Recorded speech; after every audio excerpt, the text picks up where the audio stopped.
உமக்கு மேல் ஒருவரும் இல்லையே, எல்லோருக்கும் மேலாக உயர்ந்தவர், உமக்கு மேல் ஒருவரும் இல்லையே. அல்லேலூயா அல்லேலூயா அல்லேலூயா ஆமென். அல்லேலூயா அல்லேலூயா அல்லேலூயா ஆமென். ஒருவரால் சிருஷ்டிக்கப்படாமலே தாமாக என்றென்றும் இருப்பவர். இன்று திருமணமும் குடும்ப வாழ்க்கையும் என்ற ஒரு தலைப்பில் கர்த்தருடைய சித்தத்தின்படி திருமணம் நடந்த அவர்களுடைய குடும்ப வாழ்க்கை எப்படி இருக்கும் என்று சங்கீதம் 128 எழுதியிருக்கிறது. அதை நாம் சற்று கவனிப்போமாக. பாருங்கள், ஏதோ திருமணமும் குடும்ப வாழ்க்கையும் மனிதருடைய கண்டுபிடிப்பு அல்ல. ஏதோ சின்ன பிள்ளைங்க வளர்கிறாங்க, படிக்கிறாங்க, காலேஜுக்கு போகிறாங்க. இப்போல்லாம் ஸ்கூலில் படிக்கிறப்ப லவ் பண்ணுறேன்றாங்க. காலேஜுக்கு போகிறாங்க, வேலைக்கு போகிறதுக்கு முன்னாடியே லவ் பண்ணுறேன்றவங்க ஏகப்பட்ட பேர் இருக்காங்க. வேலைக்கு போன ஒரு பாடு லவ் பண்ணுறது ரொம்ப குறைஞ்சிருதுன்னு நமக்கு தெரியுது. ஏன்னா அப்புறமேலு அநேக காரியங்களை கவனிக்க ஆரம்பிச்சிடுறாங்க. அவங்க சம்பளம் வாங்குகிறாங்களா, சொத்து இருக்குதா, ஜாதி சரியா, அப்புறம் என்னென்னமோ காரியங்களை பார்க்குறாங்க. அப்புறம் அந்த லவ் வர்றதுக்கு வாய்ப்பு ரொம்ப குறைச்சி. இந்த லவ் பண்ணி கல்யாணம் பண்ணிக்கிறவங்களும் இருக்கிறாங்க. பெற்றோர் பார்த்து மாப்பிள்ளை பெண் பார்த்து வைக்கிறதும் இருக்குது. ஆனால் இதெல்லாம் இவங்களா இந்த சமுதாயத்தில் மனிதர்கள் அவங்களா ஒரு ஐடியா பண்ணி கல்யாணம் பண்ணிக்கிறது, குடும்ப வாழ்க்கையை நடத்துறது அப்படின்னு அப்படி இல்லை. ஆதியிலே மனுஷனை படைத்தவர் அவனை ஆணும் பெண்ணுமாக படைத்தார். அந்த படைப்பில் கூட ஒரு விசேஷம் இருக்கிறது. முதலாவது தேவன் தம்முடைய சாயலிலே ரூபத்திலே ஆதாமை படைத்தார். அந்த ஆதாமுக்குள்ளே ஒரு ஆண் அவனுடைய குணாதிசயங்களும் ஒரு பெண்ணுடைய குணாதிசயங்களும் உள்ளே இருந்தது. பிறகு அந்த ஆதாமுக்கு ஏற்ற துணை இல்லைன்னு சொல்லி அவனுக்கு ஏற்ற துணை உண்டாக்குவேன்னு சொல்லி அவனுடைய விலா எலும்பு ஒன்றை எடுத்து ஒரு பெண்ணாக சிருஷ்டிக்கிறார். பெண்ணாக சிருஷ்டிக்கிறாருன்னா ஏதோ விலா எலும்பு இன்னொரு பொண்ணுங்க அவ்வளவு அப்படி இல்லை. இந்த ஆண்களுடைய குணாதிசயம் எப்படி, பெண்களுடைய குணாதிசயம் எப்படி என்றெல்லாம் நீங்கள் பார்க்கும்போது அந்த ஆதாமுக்குள்ளே ஒரு புருஷனுடைய மனநிலையும் அந்த ஆதாமுக்குள்ளேயே ஒரு ஸ்திரீயுடைய மனநிலையும் இருந்தது.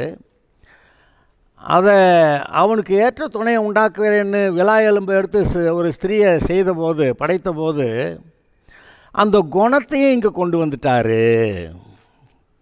அப்போ புருஷர்களுடைய குணம், அவருடைய சரீர அமைப்பு அந்த திடகாத்திரமாக பலசாலியாக இருக்கிறது. ஆனால் அதே சமயத்தில் பெண்கள் ஸ்திரீகள் அவங்க சரீர பிரகாரமாக பலசாலிகள் இல்லை, ஆனால் மனதில் ரொம்ப பலசாலிகளாக இருப்பாங்க. அவங்க ரெண்டு பேரும் சேர்ந்து வாழ்ந்தாதான் ஒரு சமாதானம். அந்த ஆதாம் பார்க்குறான், ஐயோ நம்மக்கிட்டேருந்து என்னமோ போயிடுச்சு அப்படிங்கிறான். அப்போ அவனுக்குள்ளே ஏதோ குறைவு. இந்த ஏவாள் பார்க்குற, நம்ம எங்கே தனியாக உட்காந்துருக்கான், நம்ம ஒட்டுமொத்த சரீரம் அங்கே எல்லாம் இருக்குது அப்படின்னு அவளும் ஒரு குறைவை பார்க்கிறாள். அப்போ அவர்களுக்குள்ளே எப்போ ஒரு சமாதானம் ஒரு திருப்தி இருக்குன்னு நினைக்கிறீங்க? ஒரு புருஷனும் ஒரு ஸ்திரீயும் சேர்ந்து கணவன் மனைவியாக ஒருமனப்பட்டவர்களாக வாழும்போது தான் அவர்களுக்குள்ள ஒரு சமாதானம் மட்டுமில்ல ஒரு திருப்தி உண்டாகும். ஏனென்றால் மனுஷனுக்குள்ளேருந்து போன எலும்பு அங்கே ஸ்திரீ ஆகிட்டா, இவ தனியாக உட்காந்துக்கிட்டு இருக்கிறா. அப்போ ரெண்டு பேரும் சேர்ந்தால் தான் ஒரு திருப்தி வருகிறது. அந்த திருப்தியை உண்டாக்கும்படியாக திருமணமும் குடும்ப வாழ்க்கையும் தேவனால் ஏற்படுத்தப்பட்டது. இங்கே என்னமோ லவ் பண்ணேன் கல்யாணம் பண்ணிக்கிட்டேன்றாங்க, பொண்ணு பார்த்து வச்சேன் மாப்பிள்ளை பார்த்து வச்சேன் கல்யாணம் பண்ணிக்கிட்டேன்றாங்க. அப்படி இல்லைங்க. நம்மை சிருஷ்டித்த தேவன் நம்ம இப்படி உண்டாக்கியிருக்கிறார்.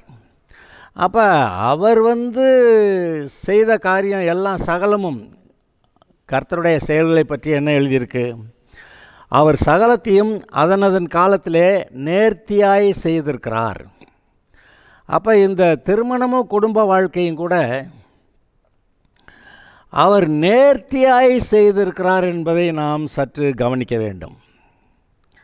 இது மட்டும் இல்லை, இந்த ரட்சிக்கப்பட்டவர்கள் எல்லாரும் மணவாளனாய் இயேசுவுக்கு மணவாட்டி சபையாக கற்புள்ள கன்னிகையாக தெரிந்து கொள்ளப்பட்டார்கள்னு பைபிள் படித்தவங்களுக்கு தெரியும். இந்த உலகத்து மனுஷருக்கு அது தெரியாது. அப்போ தேவனுடைய குடும்பம்னு சொல்லும்போது, அவருடைய பிள்ளைகள்னு சொல்லும்போது, அவர் தான் பிள்ளைக்கு கல்யாணம் பண்ணி வச்சாருன்னு சொல்லும்போது, அப்புறம் சமுதாயத்தில் எல்லோரும் கல்யாணம் பண்ணி குடும்பமாக தான் வாழணும்னு சொல்லி அவர் ஏற்படுத்தியிருக்கிறாருங்கிற போது அது மிகவும் முக்கியமானதாகி விடுகிறது. இதில் என்ன சொல்லிவிட்டாரு? இதன் நிமித்தம் புருஷன் தன் தகப்பனையும் தாயும் விட்டு பிரிந்து மனைவியோட இசைந்திருப்பான் அப்படின்னு சொல்லிட்டு, இப்படி தேவன் கணவன் மனைவியாக இணைத்த இவர்களை ஒருவனும் பிரிக்க வேண்டாம், தேவன் இணைத்ததை மனுஷன் பிரிக்காதிருப்பானாக அப்படியும் ஒரு வார்த்தையை போட்டு விட்டார். அப்போ இதெல்லாம் ஒரு சமுதாயத்தில் ஏற்படுத்தப்பட்ட அமைப்பு. இது இவங்களாக உண்டாக்கிக்கிட்டது இல்லை. ஆதாம் ஏவாள் இருந்தாங்க, அவங்களுக்கு பிள்ளைக பிறந்தாங்க, அவங்க பிள்ளைக பிறந்தாங்க, அப்புறம் மேலே ஏதோ கல்யாணம் பண்ணிட்டு வாழ்ந்தாங்க. இல்லை, தேவன் ஏற்படுத்திய ஒரு அமைப்பு. அது தேவன் ஏற்படுத்தியதுன்னா உண்மையிலேயே ஒரு பரலோகம் போல் சந்தோஷம் இருக்கும். இப்போவும் கல்யாணம் எதுக்கு? 2 பேரும் சேர்ந்து ஒரு பரலோகம் போல் ஒரு வாழ்க்கையை அனுபவிக்கிறதுக்காக தான் கல்யாணம். கல்யாணம் பண்ணிக்கிட்டு சண்டை போட்டுக்கிட்டு சொத்து தகராறு, நீ ஏன் அந்த ஜாதி, நீ ஏன் இந்த ஜாதி, அப்புறம் எனக்கு இது சரியில்லை அது சரியில்லை, நீ செய்கிறது சரியில்லை, சாம்பார் சரியில்லை, சோறு சரியில்லை, இல்லை நீ ஏன்டா போய் ஒழுங்காக சம்பாதிச்சு வர, இந்த குழப்பமெல்லாம் பண்ணிக்கிட்டு இருக்கிறதுக்காக கர்த்தர் கல்யாணம் பண்ணி வைக்கலை. அவர் கணவனும் மனைவியும் மணவாளனாய் இயேசு மணவாட்டியாகிய சபையோடு கூட எப்படி பரலோகத்தில் இன்பமாய் சந்தோஷமாக இருப்பார்களோ அதுபோல் ஒரு சாயலாக நிழலாக ஒரு வாழ்க்கையை பூமியில் அவருடைய பிள்ளைகள் வாழ்ந்திருக்கிறதுக்கு ஒரு வாய்ப்பு கொடுத்தாரு. அப்போ திருமணமும் குடும்ப வாழ்க்கையும் ஏதோ மனிதனுடைய கண்டுபிடிப்பல்ல, தேவனுடைய நியமங்கள். தேவனுடைய நியமங்களை எப்பெல்லாம் யார் மீறுறாங்களோ அதெல்லாம் அங்கே பிரச்சனை தான். இப்போ நம்முடைய தேசத்தில் சட்டங்கள் இருக்கின்றன, பலவிதமான சட்டங்கள் இருக்கின்றன. நம்ம இப்போக்கு ஒரு உதாரணத்துக்கு டிராஃபிக் ரூல்ஸை மட்டும் எடுத்துக்கலாம். போக்குவரத்தில் இருக்கக்கூடிய சட்டத்திட்டங்கள் ரூல்ஸ் படி எடுத்துக்கலாம். நம்ம நாட்டில் இடது பக்கம்தான் ரோட்டில் போகணுன்னு இருக்குது, அப்புறம் நைட்டில் லைட் போட்டுட்டு போகணுன்னு இருக்குது. அப்போ நான் இடது பக்கம்னு போகல, நான் இஷ்டத்துக்கு எப்படி வேணாலும் போவேன் அப்படின்னு ஒரு ஆள் இப்போ ரோட்டில் போனால் அது ஒன்றும் சரிப்படாது. எவ்வளோ நாளைக்கு உயிரோடு இருப்பாங்கன்னு சொல்ல முடியாது. பஸ்ஸில் எழுதி போட்டிருப்பாங்க, கரம் சிரம் புறம் நீட்டாதேன்னு, கையவோ தலையவோ வெளியே நீட்டாதேன்னு. ஏன் இப்போ நீட்டினா என்ன? நீட்டினா ஒன்றும் இல்லை, பக்கத்தில் வர்ற லாரி தலையை கொண்டு போயிடும். அப்போ இந்த சட்டங்கள் நம்முடைய நன்மைக்காக கொடுக்கப்பட்டவை. இப்போ சமுதாயத்தில் கணவன் மனைவி எப்படி வாழணும்னு சொல்லி அவர் ஆரம்பத்திலே ஒரு வார்த்தை போட்டார், இதனுமே தேவன் இணைத்ததை மனுஷன் பிரிக்காதிருப்பானாக. எப்போ பிரிவாங்க? கல்றையில் தான் அவங்க பிரிக்கப்பட முடியும். அது வரைக்கும் அவங்க சேர்ந்து தான் வாழணும். ஒன்றும் சரியில்லை பாஸ்டர், மாப்பிள்ளை சரியில்லை, பொண்ணு சரியில்லை, அதுக்கு முன்னாடியே அறிவு இருந்திருக்கணுமா? அந்த ஒத்து போகிற மாப்பிள்ளையை பொண்ணை பார்க்குறதுக்கு அறிவு இருந்திருக்கணும். அதனால தான் கர்த்தருடைய பிள்ளைகளாக ரட்சிக்கப்பட்டவர்களாக கர்த்தருடைய சித்தத்தின்படி வாழக்கூடியவர்களாக பார்த்து பொண்ணு மாப்பிள்ளை பார்த்து கல்யாணம் பண்ணி வைக்கணும்னு சொல்கிறோம். ஒருவேளை பிரச்சனைகள் வந்தால் வரும்.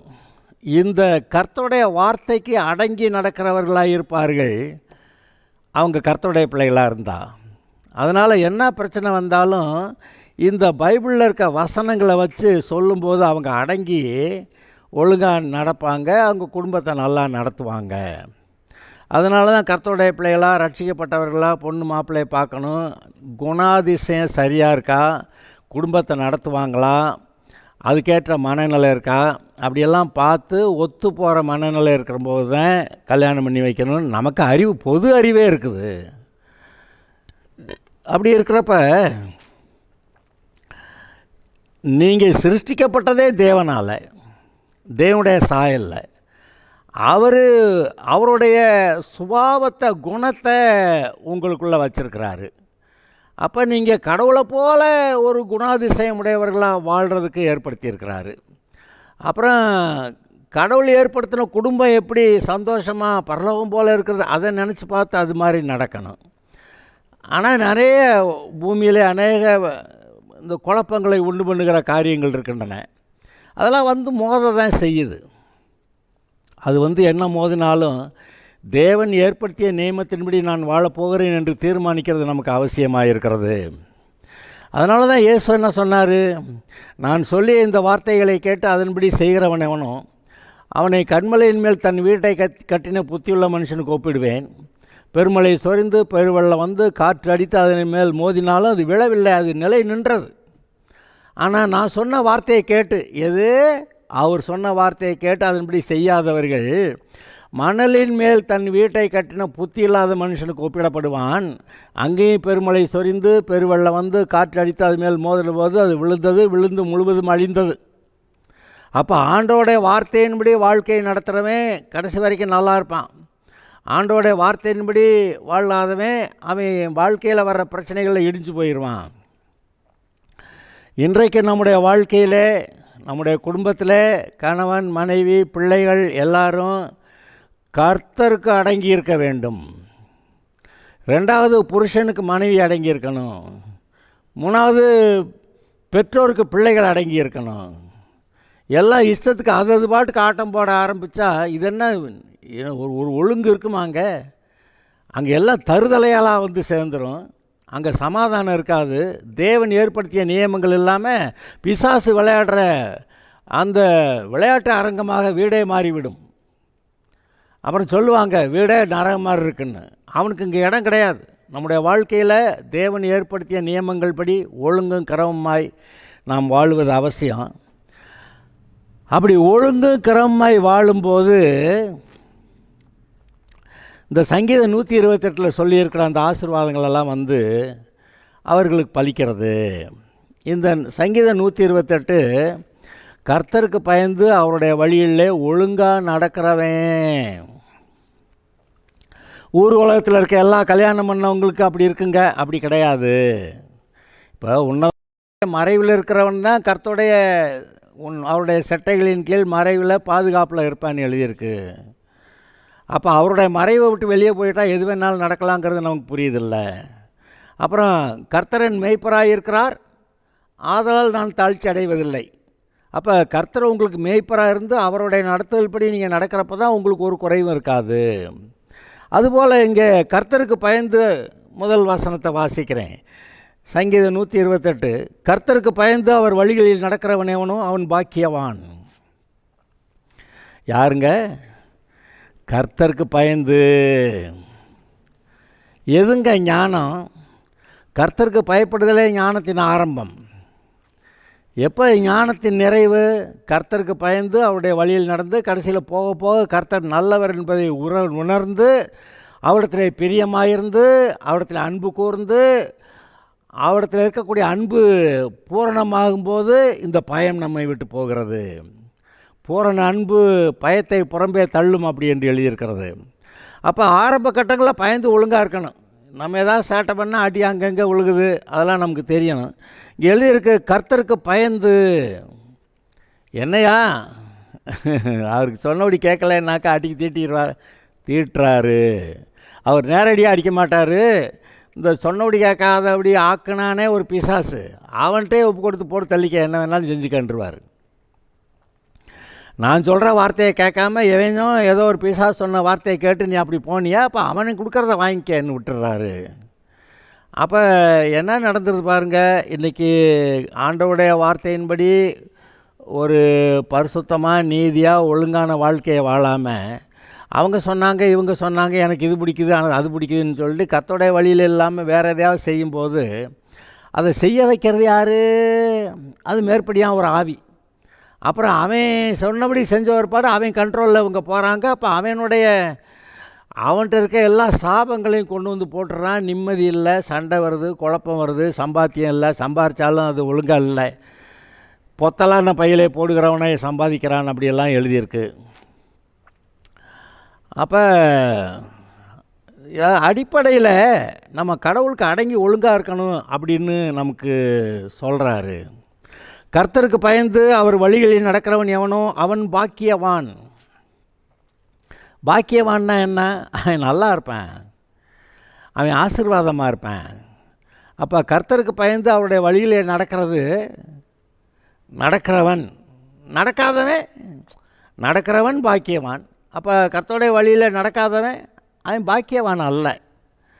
அவன் அந்த யாரோடைய பேச்சை கேட்டு கர்த்தருடைய வழியில் இல்லாமல் வேறு வழியில் போனான்னா அப்புறம் அவன் கொடுக்குறதெல்லாம் வாங்கிட்டு அந்த சாபத்தில் மக்கள் இன்றைக்கி உலகத்தில் மக்கள் சாபங்களில் வாழ்கிறத நீங்கள் பார்க்கலையா?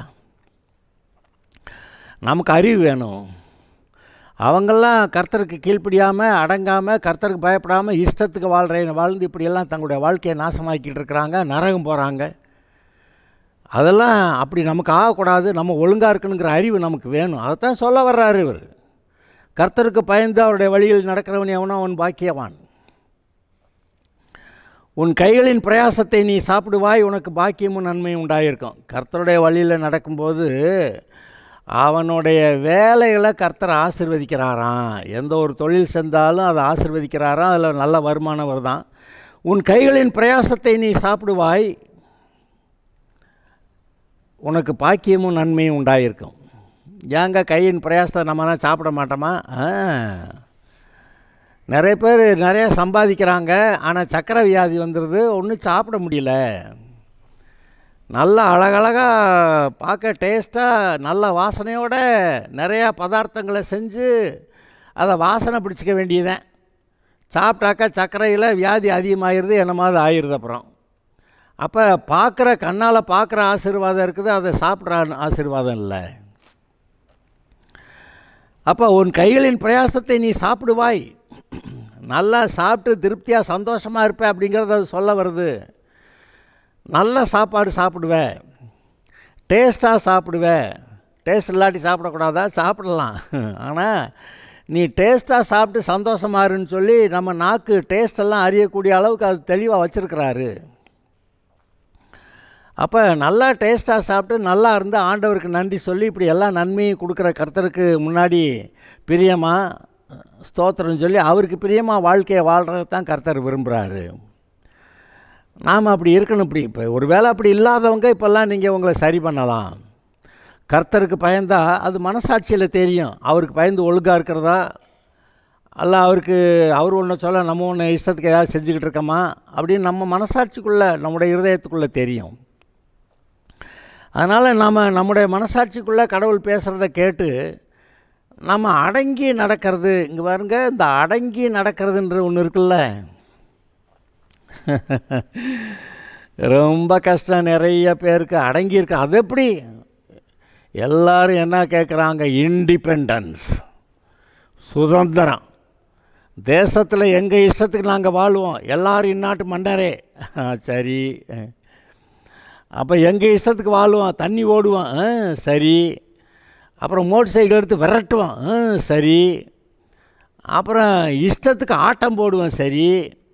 குடிச்சுவிட்டு ஆட்டம் போட்டால் நல்லா தான் இருக்குது. அப்புறம் சைக்கிள் இல்லை, motor cycle, car, bus, rail எல்லாம் வாங்கணும், ஓகே. ஆனால் கடைசியில் எல்லாத்தையும் வாங்கின ஒரு பாட்டு நிம்மதியாக இருக்கானா? இல்லை. லவ் பண்ணி கல்யாணம் பண்ணுறேங்கிறேன், அப்புறம் நிம்மதி இல்லாமல் போயிடுது. அப்போ கல்யாணம் நடத்தி வச்சாங்களே அப்பா அம்மா, அதில் மட்டும் நிம்மதியாக இருக்கா? எதுலன்னாலும் ஒழுங்காக இருந்தால் தான் நிம்மதி. அந்த ஒழுங்காக இருக்கிறோமா இல்லையாங்கிறத நம்முடைய இருதயமே சொல்லுது. நம்முடைய இருதயத்தில் மனசாட்சி உள்ளுணர்வுன்னு ஒன்று வச்சுருக்கிறாரு. ஏதாவது மனசாட்சி உள்ளுணர்வு இல்லாத ஏதாவது ஒரு மனுஷனை நீங்கள் பார்க்க முடியுமா? பார்க்கவே முடியாது. ஏன்னா மனுஷனை உண்டாக்கும் போதே உள்ளுக்கு ஒரு மனசாட்சியை வச்சு தான் உண்டாக்குறாரு. அவன் ஒழுங்காக இருக்கானா இல்லையாங்கிறத அது சொல்லும். நல்லதா கெட்டதான்னு சொல்லும். இது ஏற்றுக்கலாமா ஏற்றுக்கிடக்கூடாதான்னு சொல்லும். அப்போ கடவுள் நம்முடைய இருதயத்தில் நம்ம எப்படிப்பட்டவர்களாக இருக்கிறோம்னு நம்மளே நமக்கு தெரிகிற மாதிரி ஒரு காரியத்தை உள்ளே வச்சு விட்ருக்கிறாரு. அவர் சொல்கிறாரு, கர்த்தருக்கு பயந்து அவருடைய வழியில் நடக்கிறவன் பாக்கியவான். நீ உன் கைகளின் பிரயாசத்தை சாப்பிடுவாய். வேலை செஞ்சு சம்பாதிக்கிற காசை வச்சு நீ நல்லா சாப்பிடுவ, திருப்தியாக சாப்பிடுவ. உனக்கு பாக்கியமும் நன்மையும் உண்டாயிருக்கும். நீ சம்பாதிக்கிற காசை வச்சு பாக்கியம்னா ஆசீர்வாதம். பாக்கியமும் நன்மையும் உண்டாயிருக்கும். ஆசீர்வாதமும் மற்ற நன்மையான எல்லா காரியங்களும் உங்கள்கிட்ட இருக்கும் அப்படின்னு சொல்ல வர்றாரு. யார் கர்த்தருக்கு பயந்து அவருடைய வழியில் நடக்கிறவன்? அவருடைய வழிகள் என்ன? நல்ல வழிகள், பரிசுத்தமான வழிகள், நீதியான வழிகள். கர்த்தர் நல்லவர். அவருடைய பிள்ளைங்க எப்படி இருக்கணும்? அவர் அப்படி தான், அவங்களும் அப்படி தான் இருக்கணும். இப்போ எந்த குடும்பத்துலேயுமே பெற்றோரை மாதிரி பிள்ளைங்க இருக்கணும்னு அவங்க எதிர்பார்ப்பாங்க. அப்போ சில சமயத்தில் சில வீடுகளில் நல்ல குடும்பத்தில் பிறந்துட்டு ஏதாவது ஒரு பிள்ளை தருதலையாக இருந்தால், இவங்க வயிற்றில் பிறந்தால் இந்த பிள்ளை இப்படி போச்சு அப்படியெல்லாம் கேட்குறத நீங்கள் பார்க்குறீங்க. அப்போ கடவுள் தன்னுடைய பிள்ளைங்க ஒழுங்காக இருக்கணும்னு எதிர்பார்க்குறதுல ஒன்றும் ஆச்சரியம் ஒன்றும் இல்லையே. அப்படி கர்த்தருக்கு பயந்து அவர் வழியில் நடக்கிறவனவனோ அவன் பாக்கியவான். உன் கைகளின் பிரயாசத்தை நீ சாப்பிடுவாய், உனக்கு பாக்கியமும் நன்மையும் உண்டாயிருக்கும். அடுத்து, உன் மனைவி உன் வீட்டோரங்களில் கனிதரும் திராட்சை கொடியைப் போல இருப்பாள். உன் பிள்ளைகள் உன் பந்தியை சுற்றிலும் ஒலிவ மரக் கன்றுகளைப் போல இருப்பார்கள்.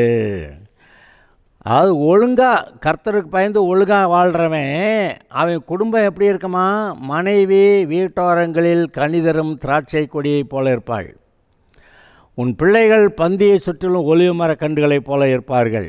இது எப்படி மனைவி பிள்ளைகளை பற்றி சொல்லுது?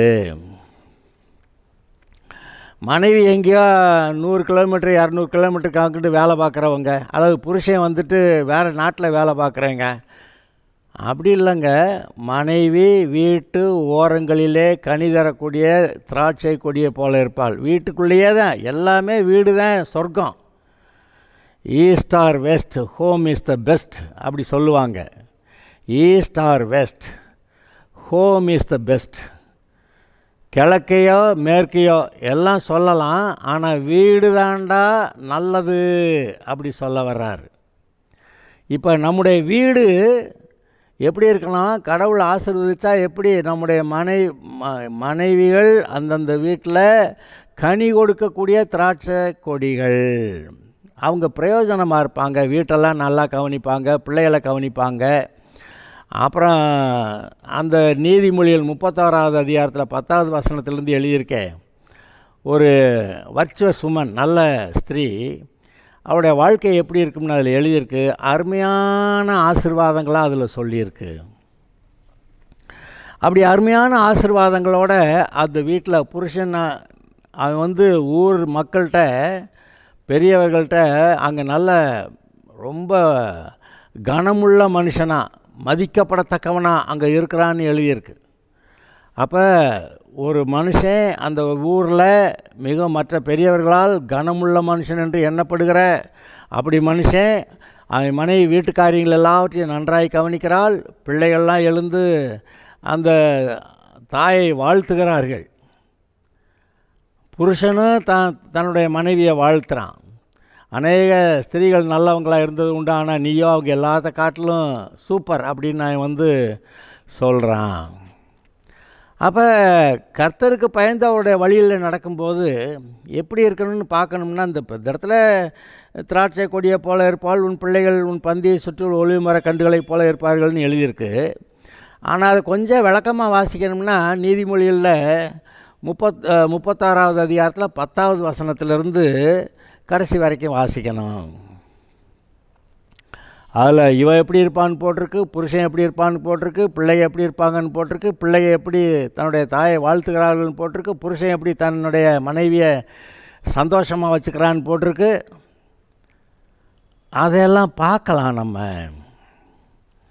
அடுத்து, இதோ கர்த்தருக்கு பயப்படுகிற மனுஷன் எவ்விதமாய் ஆசீர்வதிக்கப்படுவான். எவ்விதமாய்? இப்படி குடும்பம் இப்படி இருக்கிறதா? கர்த்தர் சீயோனில் இருந்து உன்னை ஆசீர்வதிப்பார். சீயோன்னா தேவன் வாசம் பண்ணியிருக்கிற இடம். சீயோன் கர்த்தர் வாசமாயிருக்கிற இடம். கர்த்தர் சீயோனிலிருந்து உன்னை ஆசீர்வதிப்பார். நீ ஜீவனுள்ள நாளெல்லாம் எருசலேமின் வாழ்வை காண்பாய். அவருடைய வாசஸ்தலத்திலேருந்து அவனை ஆசீர்வதிப்பாரான்.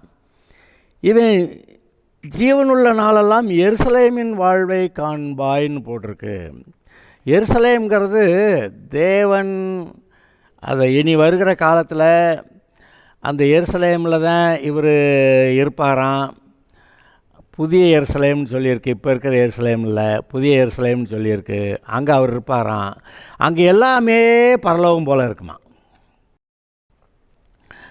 அந்த எருசலேமிலிருந்து உன்னை ஆசீர்வதிப்பார். எருசலேமின் வாழ்வை காண்பாய். அந்த எருசலேம் எவ்வளவு இன்பமான ஒரு இடமா. இப்போ என்ன நம்ம பைபிளில் படிக்கிறப்ப புதிய வானம் புதிய பூமி வருதுங்க, அது புதிய எருசலேம் வருதுங்க, அல்லேலூயா. அது புதிய எருசலேம் எப்படி இருக்குன்னு முதல்ல கொஞ்சம் யோசித்து பாருங்கள். பரலோகம் போல் இருக்கும். ஏன்னா அவரே இங்கே வந்துடுறார். அவரே பூமியில் இஸ்ரவேல் தேசத்துக்கு வந்துடுறாரு. 1000 வருஷ அரசாட்சி நடத்துகிறாரு. அதுக்கப்புறம் புதிய வானம் புதிய பூமிங்கிறாரு. இந்த பூமியில் கர்த்தர் இங்கே இருக்கிறாரு. அவர் இங்கே இருக்கிறாருங்க. அவர் இருக்கிற இடம் தாங்க பரலோகம். அப்போ ஒரு பரலோகம் போன்ற ஒரு வாழ்க்கை, எருசலேமின் வாழ்வை காண்பாய்னா பரலோகம் போல் வாழ்வை நீ காண்பாய், அனுபவிப்பாய். கர்த்தர் அதை உனக்கு உண்டாக்குவார். நீ அதை பெற்றுக்கொள்வாய். இன்பமாயிருப்பாய், சந்தோஷமாயிருப்பாய், மகிழ்ச்சியாயிருப்பாய், களி கூறுவாய். ஆண்டவருக்கு நன்றி சொல்லி ஆடி பாடி சந்தோஷமாய் வாழுகிற ஒரு வாழ்க்கையை கர்த்தர் கொடுக்குறார். யாருக்கு? கர்த்தருக்கு பயந்தவருடைய வழியில் நடக்கிறவனுக்கு. இங்கே எல்லாம் தாறுமாறாக இஷ்டத்துக்கு எனக்கு இது வேணும் அது வேணும்னு கர்த்தருக்கு பிரியமில்லாத எவ்வளோ காரியங்களை செஞ்சுக்கிட்டு ஒரு ஒழுங்கு இல்லாத, ஒரு டிசிப்ளின் இல்லாத வாழ்க்கையை வாழ்கிறவங்க எப்படி நல்லா வாழ முடியும்? ஒழுங்காக நிதானமாக ஒழுங்கான ஸ்பீடில் அந்த ரோடு ரூல்ஸ் எல்லாம் ஃபாலோ பண்ணி ஒழுங்காக போகணுன்னா, இல்லை நான் இப்படி போவேன் அப்படி போவேன், உனக்கு என்னையா? ஹெல்மெட்டு போட்டுட்டு வரணும்னு சட்டம் இருக்குது. அவன் மோட்டர் சைக்கிளில் வர என் இஷ்டம், ஹெல்மெட் போடுறனா இல்லையாங்கிறது. நான் அப்படி செத்து விழுந்தா நான் போகிறேன், உனக்கு என்னையா கவலை அப்படின்னு அவன் போலீஸ்காரரை விரட்டிக்கிட்டு இருக்கிறேன். இவங்க தேர்வாங்கன்னு நினைக்கிறீங்க? அப்புறமேல நல்லா கும்மாங்குத்து குத்தி அவனை உட்கார வச்சு, ஏன்டா நீ இப்படியெல்லாம் பேசுவியான்னு கேட்டு ஸ்டேஷனில் கொண்டு போய் உட்கார வச்சு, நீ அடங்கியிருக்க மாட்டியான்னு கேட்டு அங்கே அப்படி சாத்தின ஒருபாடு தான் அடங்குறாங்க. ஏன் அதை முதல்ல அடங்கியிருக்கலாம்ல? ரூல் படி ஹெல்மெட் போட்டு போகணும், ரூல்ஸ் என்னவோ நான் ஃபாலோ பண்ணுவேன், சட்டத்துக்கு கீழ்ப்படிஞ்சிருப்பேன் அப்படின்னு சொல்லிட்டா, சட்டத்தை கீழ்ப்படிஞ்சிருக்கிறவனுக்கு விரோதமாக என்ன காரியம் இங்கே உலகத்தில் இருக்குது? அன்புக்கு விரோதமான காரியம் எதுவுமே இல்லை. தேவன் அன்பாகவே இருக்கிறார். நீ அவருடைய சாயல் ரூபத்தில் இருக்க, நீ அன்பினால் உன்னோட வாழ்க்கையை வாழு அப்படின்னு சொல்கிறாரு. இதுக்கு விரோதமான எந்த ஒரு நியமமும் பூமியில் கிடையாது. கர்த்தர் சீயோனிலிருந்து உன்னை ஆசீர்வதிப்பார். நீ ஜீவனுள்ள நாளெல்லாம் எருசலேமின் வாழ்வை காண்பாய். பரலோக சந்தோஷத்தை நீ அனுபவிப்பாய்ங்கிறாரு. உன் பிள்ளைகளின் பிள்ளைகளையும் இஸ்ரவேலுக்கு உண்டாகும் சமாதானத்தையும் காண்பாய். நீ பிள்ளைகளுடைய பிள்ளைகள் காண்பாயா, இஸ்ரவேலுக்கு உண்டாகும் சமாதானத்தையும் காண்பாய். இன்றைக்கி உலகத்தில் மக்களுக்கு சமாதானம் இல்லாமல் எப்படி ஆடி அலைகிறாங்க பாருங்க. சமாதானத்தை தேடி. அந்த சமாதானம் கர்த்தர்கிட்ட இருக்குது, நம்ம கர்த்தர்கிட்ட அடங்கி இருக்கிறதுல இருக்குது. சும்மா என் இஷ்டத்துக்கு நான் வாழ்வேன்னா அப்புறம் சமாதானமெல்லாம் கிடையாது, நிம்மதியெல்லாம் கிடையாது. இந்த இயேசுநாதர் சொல்கிறார், நீ என்கிட்ட வா, பழைய பாவத்தெல்லாம் மன்னிக்கிறேன், இனிமேல் நீ என் பிள்ளையா இரு, ஒழுங்கா இரு, அது டிசிப்ளினோட இரு அப்படி சொல்கிறாரு. அப்படி ஒழுங்காக இருந்தால் நம்ம நல்லா இருப்போம்னு சொல்கிறாரு. இருக்கலாமா? இப்படி கர்த்தருக்கு பயந்து அவருடைய வழியில் நடக்கிறவன் எவனோ அவன் பாக்கியவான். உன் கைகளின் பிரயாசத்தை நீ சாப்பிடுவாய், உனக்கு பாக்கியமும் நன்மையும் உண்டாயிருக்கும். உன் மனைவி உன் வீட்டாரங்களில் கனிதரும் திராட்சை கொடியைப் போல இருப்பாள். உன் பிள்ளைகள் உன் பந்தியை சுற்றிலும் ஒலிவமர கன்றுகளைப் போல இருப்பார்கள். இதோ கர்த்தருக்கு பயப்படுகிற மனுஷனை விதமாய் ஆசீர்வதிக்கப்படுவான். கர்த்தர் சீயோனிலிருந்து உன்னை ஆசீர்வதிப்பார். நீ ஜீவனுள்ள நாளெல்லாம் எருசலேமின் வாழ்வை காண்பாய். உன் பிள்ளைகளின் பிள்ளைகளையும் இஸ்ரவேலுக்கு உண்டாகும் சமாதானத்தையும் காண்பாய். அல்லேலூயா. ஆண்டவருக்கு பயந்து ஒழுங்காக நடக்கலாமா? நல்லா இருப்பீங்க. கர்த்தர் ஆசீர்வதிப்பார். Okay, god bless you.